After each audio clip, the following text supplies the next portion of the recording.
বাগেরহাটের প্রাণকেন্দ্রে ঐতিহ্যবাহী ৬০ গম্বুজ মসজিদ, এটা বিশ্ব ঐতিহ্যের একটি অংশ, ওয়ার্ল্ড হেরিটেজ। এটা জাতীয়ভাবে এবং আন্তর্জাতিকভাবেও বাগেরহাটকে রিপ্রেজেন্ট করে। বিশেষ করে রমজান মাসে এখানে অনেক সংখ্যক মুসল্লিদের দেখা যায় যারা এখানে ইফতারি করে।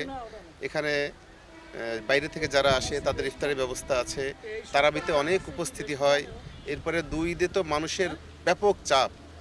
তো আমরা যারা দর্শনার্থী আসে বা ইবাদতের জন্য আসে তাদের নিরাপত্তার ব্যবস্থা আমরা করি, এখানে কর্তৃপক্ষ করে। এখানে ঘুরে নামাজ পড়ে ইবাদত করে তারা তৃপ্তি অনুভব করে।